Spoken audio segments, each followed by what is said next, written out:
Your earworm for the day comes from Aerosmith because there's something wrong with the world today. We are living on the edge and there's so many things to really get into.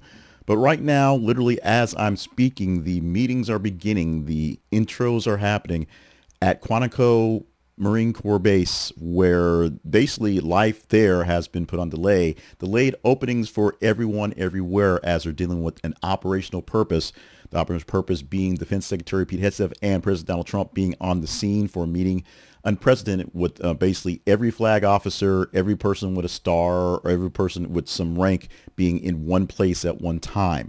It brings up a whole lot of issues, a whole lot of people concerns, and questions. I have so many questions. Hegseth has called this unusual gathering of generals and admirals something that needs to be happening for the warrior ethos, basically the grooming the readiness of the military culture. And Trump is going to speak there as well. He was a last minute addition. This whole thing was only put together about maybe a week and a half, 2 weeks ago. And then Trump came in on the tail end and said, I'm showing up too because warrior ethos.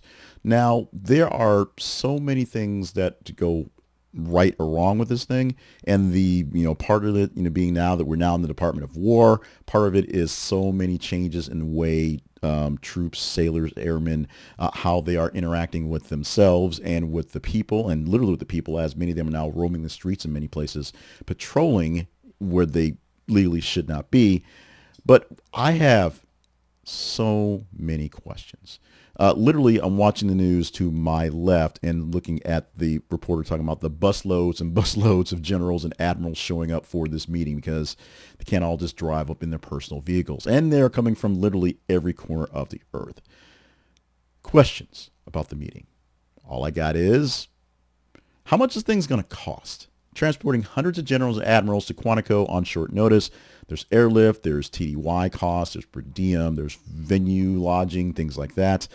How much is this going to be paid by DoD operations versus Secret Service to get this happening? Because this is not on anybody's budget at all. Did this actually get approval by OMB or DoD? Did they have some sort of notice to make this thing happen? Because they have to basically outline these things within 30 days for public cost reasons for Congress, who should be doing their job. Are there any opportunity costs for this one? I mean, if my boss is not going to be around for a couple of days, I'm going to be a little lackadaisical to get things done, or might actually get more stuff done because my boss won't have to, do boss things that can get in the way.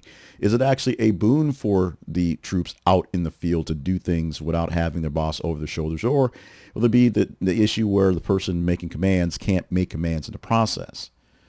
Who's actually doing with all the traffic and all security? Is it local security? Is it Quantico MPs or security forces? Is it the local area police officers joining in there? Is it some people being brought in from the other places to help secure things going forward? Is it Secret Service? Chain of command. If everybody's in Quantico, who's actually running the show out there? What happens if something needs to be done? And yes, there are chain of command and people are in charge. Nobody's left out of charge. But literally everybody who's in charge is literally sitting in one spot right now. That's a bad thing. The risk assessment for someone trying to, do bad things to all those people in this one spot at once. How are base operations at the FBI Academy at Quantico or any other place dealing with what's going on? Right now, we know there is, many things not working right now for this to slow down because of everything else. But overall there and other bases nearby and, of course, far away, how are operations working without commanders involved? Is there a mutual aid footprint that's being handled by state, local, police, fire, EMS in case something has to happen? Are they really planning for big things? I know they do. Do they expect somebody to take a shot? They probably don't. The after action security summary is going to be a bear to write up and see what's going on there. But this may be a masterclass in your actual security issues. You can have some sort of big time textbook from something running like this one. Why are they meeting? What are the objectives? What is the warrior ethos? And why is Pete Hegseth the guy who many seen as just sort of a fluke, a joke, a guy just sort of using his military background to sort of flaunt himself around as something important? Why does he get to basically push that? Why? Because he's the Secretary of Defense. But why is he the vessel, as I say often, to push this warrior ethos? Why is every general admiral sitting at Quantico? Why can't they meet on Teams? Why can't they do a Zoom meeting? Why can't they have a secure link out there so that all the people can be in their roles, in their jobs, and talking to their people immediately after this meeting? Will there be any binding directives out of this one? People are thinking things like the fitness results and the grooming and promotions, command, climate, all the things that have changed and authority that have shopped up since Pete Hegseth and Donald Trump have been in office, Trump back in office, how things are going. Will this actually talk about cuts to military officers' corps? How many people have been losing jobs? How many jobs will actually be replaced or shifted away from other fields?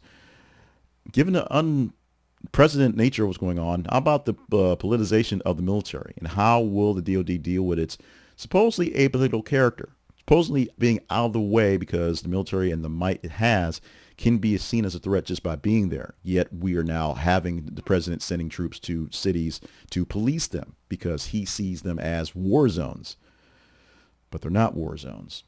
And you can't police stuff with military. Military actions are military actions. A police action is not, arresting somebody for drunkenness for the DUI. It's literally taking people out.